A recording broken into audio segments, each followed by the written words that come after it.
दोस्तों नमस्कार, आप सभी का स्वागत है आपके अपने YouTube channel Rawal sir study पर। जैसा कि आपने टाइटल और थंबनेल में देख लिया होगा कि आज हम बात करने वाले हैं EMRS यानी कि एकलव्य मॉडल आवासीय विद्यालय। जी हाँ दोस्तों, आज हम बात करने वाले हैं EMRS। इसमें जो अपन बात करने वाले हैं PGT को लेकर।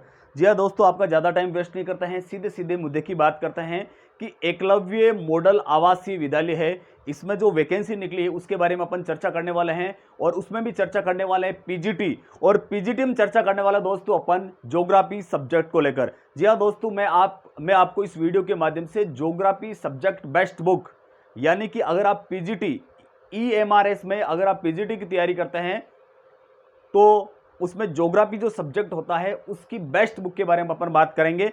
जैसा कि आपने सिलेबस में देखा होगा कि जो EMRS में जो पीजीटी का जो सिलेबस है दोस्तों, सबसे पहले अपन बात करते हैं EMRS यानी कि एकलव्य मॉडल आवासीय विद्यालय 2023। ये जो वैकेंसी निकली है उसमें अपन बात करेंगे दोस्तों पीजीटी की। दोस्तों अपन बात करेंगे पीजीटी की। दोस्तों आप सभी को पता होगा कि जो पीजीटी है दोस्तों, इसके लिए आपकी योग्यता क्या होनी चाहिए?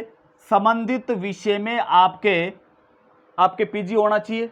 संबंधित विषय में आपके पीजी, यानी कि अपन आज बात कर रहे हैं ज्योग्राफी सब्जेक्ट, तो आपके एमए यानी कि ज्योग्राफी में आपके एमए प्लस आपके बीएड होने चाहिए दोस्तों।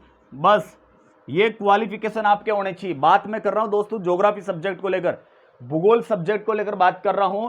दोस्तों आपने सिलेबस तो देखा ही होगा, सिलेबस में स्पष्ट लिखा है कि जो आपका एनसीईआरटी जो सिलेबस होगा दोस्तों, वो होगा दोस्तों आपके एनसीईआरटी क्लास 11 और 12 इन पुस्तकों से आपका पेपर आने वाला है। ज्योग्राफी सब्जेक्ट की बात कर रहा हूं मैं, जीके वाली पार्ट की अपन चर्चा नहीं करेंगे। आज हम बात करेंगे केवल और केवल ज्योग्राफी सब्जेक्ट की बात करेंगे दोस्तों। तो दोस्तों आपके लिए बहुत सुनहरा मौका है, पीजीटी की जो वैकेंसी है वो आ चुकी है, यानी कि EMRS की वैकेंसी है, उसमें अपन बात कर रहे हैं पीजीटी की। यानी ज्योग्राफी सब्जेक्ट की अगर बात करें दोस्तों, अगर मैं बात करूं ज्योग्राफी सब्जेक्ट की, ज्योग्राफी सब्जेक्ट के लिए दोस्तों आपका जो पीजी है वो ज्योग्राफी में होना चाहिए, और इसके साथ आपकी क्या होनी चाहिए दोस्तों? बीएड होनी चाहिए। क्या होनी चाहिए? बीएड। तो आपका ज़्यादा टाइम वेस्ट नहीं करता हूं, ये सब आप सभी को पता है। जो हमारा जो सिलेबस है दोस्तों, वो पूरा का पूरा एनसीईआरटी आधारित है। एनसीईआरटी की जो पुस्तकें हैं वो तो आपको पढ़नी है। इसके अलावा हमें कौन कौन सी पुस्तकें पढ़नी पड़ेगी, इन सारी जो चर्चा है इस वीडियो के माध्यम से मैं करने वाला हूं। तो मार्कर को मैं करता हूं दोस्तों साइड में। अब मैं बात करता हूं दोस्तों कक्षा 11 कक्षा 12 में कौन कौन सी जो पुस्तकें वो एनसीईआरटी में चलती है। एनसीईआरटी पुस्तकों के अलावा आपको कौन कौन सी पुस्तकों का सहारा लेना पड़ेगा कि आपकी पीजीटी आराम से क्लियर हो जाए। तो दोस्तों सबसे पहले मैं बात करता हूं दोस्तों, कक्षा 11 एनसीईआरटी की किताब चलती है, आपको पता है, भौतिक भूगोल के मूल सिद्धांत। दोस्तों आपने देखा होगा, देख लिया होगा, भौतिक भूगोल के मूल सिद्धांत, यानी कि भौतिक भूगोल आपके इससे कवर हो जाएगी, क्योंकि कक्षा 11 और कक्षा 12 यही सिलेबस रहने वाला है। तो कक्षा 11 की भौतिक भूगोल के मूल सिद्धांत, ये आपकी किताब मार्केट में मिल जाएगी, आप खरीद लेना। एक ये होगी कक्षा 11।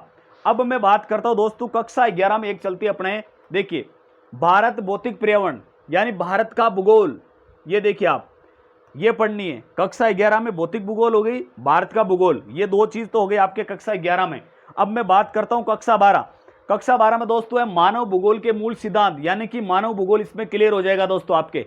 तो मानव भूगोल के लिए किताब हो जाएगी एक, कक्षा 12। उसके बाद कक्षा 12 में चलता है भारत लोक और अर्थव्यवस्था। ये देखिए आप, इस प्रकार की दिखती है कक्षा 12, भारत लोक और अर्थव्यवस्था। यानी कि कक्षा 11 और कक्षा 12 में 4 किताबें ये हो गई। इसके अलावा दोस्तों बात करते हैं अपन प्रैक्टिकल ज्योग्राफी की, यानी कि प्रायोगिक भूगोल। मेरे पास अभी नहीं है, लेकिन कक्षा 11 और कक्षा 12 ये जो प्रायोगिक भूगोल है, प्रैक्टिकल भूगोल, अगर आपके पास किताब है तो वो आप ले सकते हो। इसके अलावा मैं बता दूंगा सारा, आप वीडियो में अंत तक बने रहे। मैं आपको बताऊंगा कि केवल एनसीईआरटी से काम चलने वाला नहीं है। हालांकि जो लिखा है कक्षा 11 कक्षा 12 ये लेवल रहेगा, एनसीईआरटी का लेवल रहेगा, ये लिखा है। लेकिन कक्षा 11 और कक्षा 12 ये 4 किताबें ये हो गई। इसके अलावा कक्षा 11 में प्रैक्टिकल की जो किताब चलती है भूगोल में, वो कक्षा 12 में जो प्रैक्टिकल की किताब चलती भूगोल की, वो तो 4 किताबें तो आपके कक्षा 11 कक्षा 12 ये, और प्रैक्टिकल की कक्षा 11 और कक्षा 12 एक एक करके वो 2 हो जाएगी, 4 + 2 6 किताबें हो जाएगी।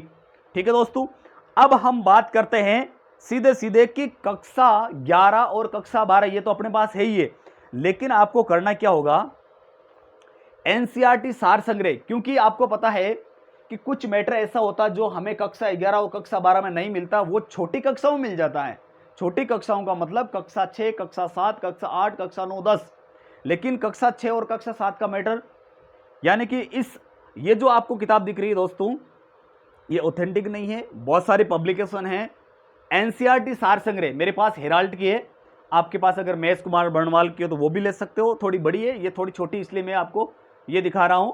तो एनसीईआरटी सार संग्रह कक्षा 6 से लेकर कक्षा 12, ये एनसीईआरटी सार संग्रह है। इस किताब की खासियत बता देता हूं मैं, इसमें क्या क्या है दोस्तों। कक्षा 6 से लेकर कक्षा 10 तक का जो मैटर है टू द पॉइंट, यानी कि विस्तार से नहीं मिलेगा आपको। कक्षा 6 से लेकर कक्षा 10 तक जो इंपॉर्टेंट फैक्ट है, यानी कि महत्वपूर्ण तथ्य, वही इसमें कक्षा 6 से कक्षा 10 तक दे रखा, लेकिन कक्षा 11 और कक्षा 12 का मैटर यहां पर विस्तार से समझाने का प्रयास किया गया है। दूसरी बात यह है कि आपके हर टॉपिक, जैसे कक्षा 6 की बात करते हैं, कक्षा 6 में ज्योग्राफी के जो पार्ट हैं, अध्याय हैं, वो सारे के सारे पार्ट आपको मिल जाएंगे, और पार्ट के पीछे आपको प्रैक्टिस सेट भी दे रखा है, तो ये आपके लिए फायदा हो जाएगा। कोई सा भी टॉपिक पढ़ो, उसके पीछे आपको क्या मिलेगा, प्रैक्टिस सेट मिलेगा, क्वेश्चन आंसर मिल जाएंगे इसमें आपको। ठीक है, अब देखो, तो ये हो गए आपके एनसीईआरटी सार संग्रह, कोई सी भी ले सकते हो आप।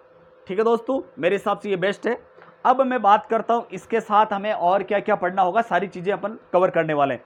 इसके अलावा अगर मैं बात करूं दोस्तों, प्रैक्टिकल ज्योग्राफी यानी कि प्रायोगिक भूगोल के बारे में मैंने आपको बताया कि प्रायोगिक भूगोल में कक्षा 11 कक्षा 12 है तो बढ़िया बात है, अगर नहीं है तो ये पॉपुलर किताब है, ऑथेंटिक किताब है, जेपी शर्मा। देखिए, प्रैक्टिकल ज्योग्राफी जेपी शर्मा की बुक चलती है मार्केट में, बहुत ही ज़्यादा फेमस है। आपको सारी किताब नहीं पढ़नी, क्योंकि सारी किताब लगभग 478 पेज है, तो सारी की सारी तो अपन नहीं पढ़ेंगे। अपन को क्या करना होगा, सिलेबस के अकॉर्डिंग जो टॉपिक आपके दे रखे हैं वही टॉपिक इसमें से आपको पढ़ने होंगे। तो प्रैक्टिकल भूगोल के लिए कक्षा 11 कक्षा 12 की किताब है तो बढ़िया बात है, अगर नहीं है तो आप इसका सारा ले सकते हैं, ऑथेंटिक है।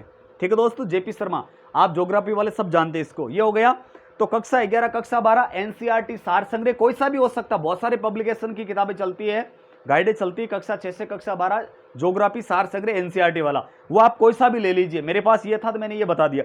इसके अलावा आपके पास एक एटलस होनी चाहिए, ऑक्सफोर्ड हो सकती है और राष्ट्रीय एटलस, कोई सा भी हो सकता है। ये जरूरी क्यों है, मैपिंग के लिए, मानचित्र के लिए, कोई सा भी टॉपिक पढ़ो आपके पास मानचित्र होना चाहिए। देखिए मैं थोड़ा सा बता देता हूँ, ये देखिए पृथ्वी का उद्भव, देखिए आप कुछ इस प्रकार से आपको, जैसे आप कक्षा 11 में आप पढ़ोगे, ठीक है ना, उसके साथ साथ आपके पास ये डायग्राम है, मानचित्र है, ये होना चाहिए। ये देखिए आप, बहुत सारे दे रखे हैं, ये देखिए बादल, वर्षा, जल चक्र, ये देखिए किस प्रकार, आराम से समझ में आ जाएगा। बहुत ही शानदार तरीके से समझाने का यहाँ पर प्रयास किया गया है दोस्तों।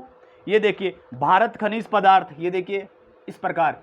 कुल मिला के आपके पास कक्षा 11 कक्षा 12 एनसीईआरटी, इसके अलावा मैंने आपको बताया कि आपके कक्षा 6 से कक्षा 12 एनसीईआरटी सार संग्रह, इसके अलावा मैंने आपसे बात की प्रयोगात्मक भूगोल जेपी शर्मा, प्रैक्टिकल ज्योग्राफी।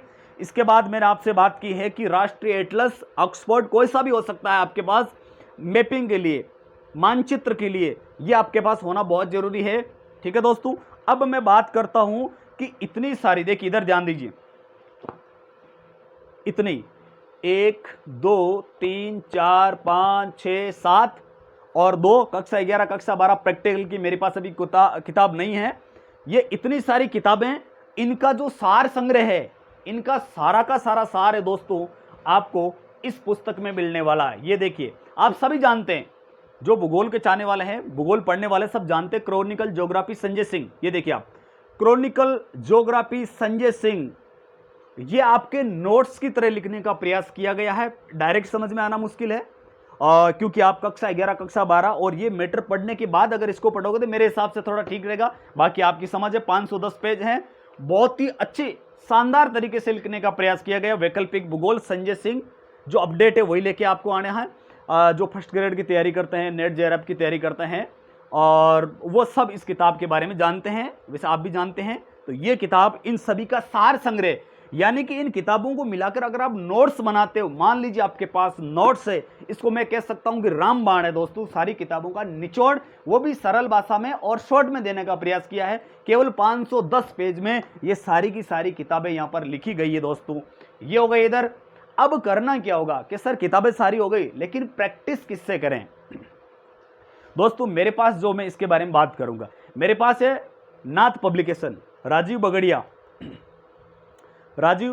सहायक आचार्य। ये देखिए आप, मेरे पास है, आप अरिहंत की ले सकते हो, अरिहंत की थोड़ी बड़ी आती है। अरिहंत के अलावा कोई सी भी हो आपके पास जो ज्योग्राफी से संबंधित ओल्ड पेपर अगर आपको मिल जाए प्रैक्टिस के लिए तो बात बहुत बेस्ट रहेगा। मेरे पास अभी ये नाथ पब्लिकेशन की है, इसमें भी बहुत सारे टॉपिक वाइज आपको यहाँ पर प्रैक्टिस दे रखी है, और कोई ज़्यादा बड़ी किताब नहीं दोस्तों, 318 पेज की किताब है, और इसके बाद आप इसका सारा ले सकते हो।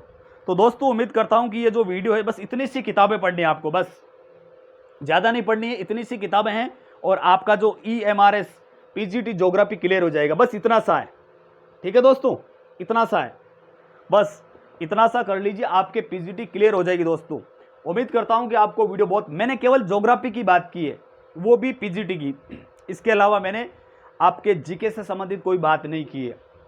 उम्मीद करता हूं कि वीडियो आपको बहुत अच्छा लगा होगा। अगर वीडियो अच्छा लगे तो चैनल को सब्सक्राइब कीजिए, लाइक कीजिए और शेयर कीजिए। इसके बाद आप किस टॉपिक पर वीडियो चाहते हैं हमें कमेंट करके ज़रूर बताना, हम कोशिश करेंगे उसके ऊपर भी कुछ वीडियो बनाने की। तो सभी को राम राम, सभी को नमस्कार।